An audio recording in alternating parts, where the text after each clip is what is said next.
Assista agora Cresce para Todos.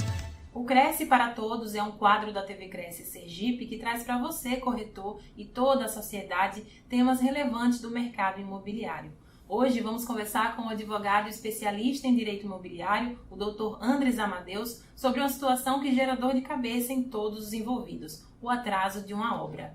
Seja muito bem-vindo, Dr. Andres, aos estúdios da TV Cresce Sergipe. Obrigado pelo convite, obrigado por estar aqui. Agradeço por poder compartilhar um pouquinho de conhecimento para os corretores do Cresce Sergipe. Conhecimento é sempre bom, minha gente. Agora, doutor Andres, direto ao assunto, quando é que se configura um atraso de uma obra? O atraso de obra se configura quando está extrapolado o prazo contratual da entrega do empreendimento. Tá? Isso pode ser também uma reforma, por exemplo. Então, quando há um atraso de obra, há responsabilidades daqueles envolvidos na cadeia do mercado imobiliário. Entendi. E o que é essa tão falada cláusula de tolerância? A cláusula de tolerância foi estipulada pela Lei 4591 de 64, também conhecida como a Lei de Incorporação Imobiliária. Tá? Ela diz o quê? Que o prazo de tolerância, ou seja, o prazo de tolerância para um atraso e gerar responsabilização pode ser de até 180 dias. E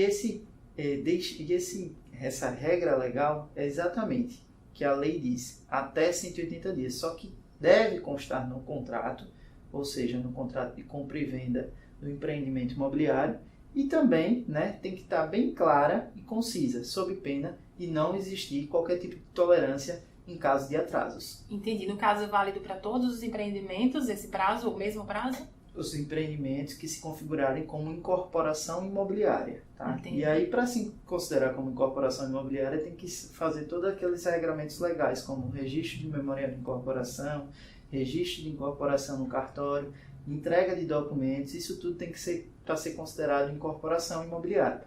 Então, o que é que diz a lei?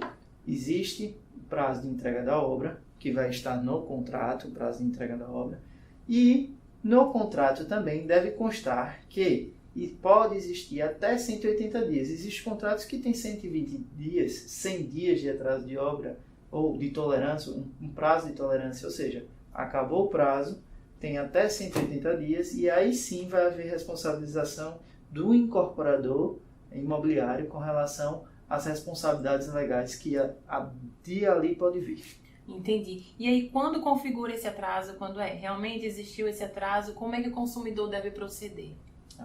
Quando existe o atraso de obra, tem duas alternativas. O consumidor pode escolher a obrigação forçada do contrato.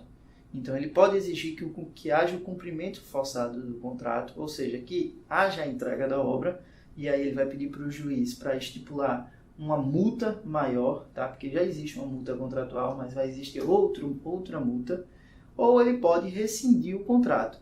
Existem essas duas possibilidades. E essa rescisão do contrato, ele pode pedir devolução de dinheiro por completo, que deve ser em uma única parcela, porque o inadimplemento, nesse caso, foi do incorporador construtor. No caso, a construtora não tem direito à retenção, nenhuma retenção? Hipótese alguma. Se ela está inadimplente, o erro foi dela.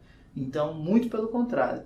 Ele não vai ter retenção alguma, ele vai ter que devolver todos os valores pagos pelo adquirente, assim como as taxas, juros, multas contratuais e multas legais. Inclusive a taxa de corretagem, que não vai ser devolvida pelo corretor, mas sim vai ser considerado como perdas e danos pelo incorporador. Ou seja, o incorporador vai ter que pagar a taxa de corretagem que o adquirente pagou quando houve a aquisição do imóvel. Perfeito. Agora, doutor, nesse caso, cabe algum recurso de danos morais também? O STJ já decidiu o seguinte, que há dano moral nos casos de atraso de obra quando há um excesso de atraso, ou seja, não é regularmente, não é pelo simples fato que houve atraso de obra que vai haver um dano moral. Deve existir um excesso, algo excepcional, que a gente chama no mundo jurídico. Algo excepcional seria o quê? Prazo de tolerância 180 dias, houve um atraso de 1000 dias. Isso já se considera um abuso de atraso de obra. Outro caso, eu estou planejando morar com o meu nubente, com o meu cônjuge. Quero casar e morar ali.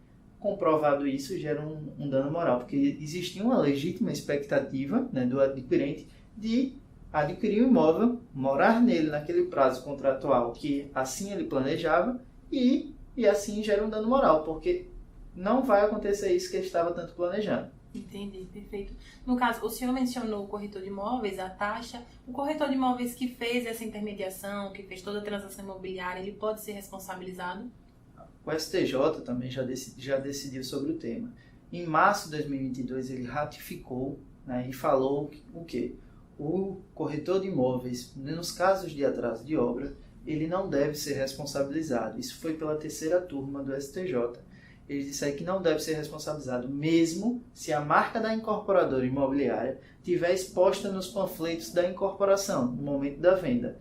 Isso foi em março. Agora, uma informação relevante que eu vou trazer agora. Em dezembro de 2022, o mesmo STJ, voltou um recurso e ele disse para juntar todos os recursos em sistema de recurso repetitivo, e ele vai julgar sobre o tema 1173 do STJ, justamente se os corretores, enfim, ele vai sedimentar com uma pá de cal, que se os corretores imobiliários vão ter responsabilidade ou não nos casos de atraso de obra. Então ele vai sedimentar isso em sede de recurso repetitivo e vai servir como paradigma para todos os tribunais.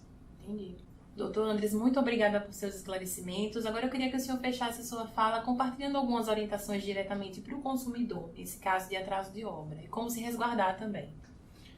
Consumidor, né, o que eu sempre aconselho, né, procura primeiramente alguém que vai intermediar com segurança o seu imóvel, que é o corretor. Ele é um dos principais pilares dessa transação imobiliária. É com ele que você vai ter as primeiras informações e a primeira segurança jurídica diante da compra e venda da aquisição do imóvel.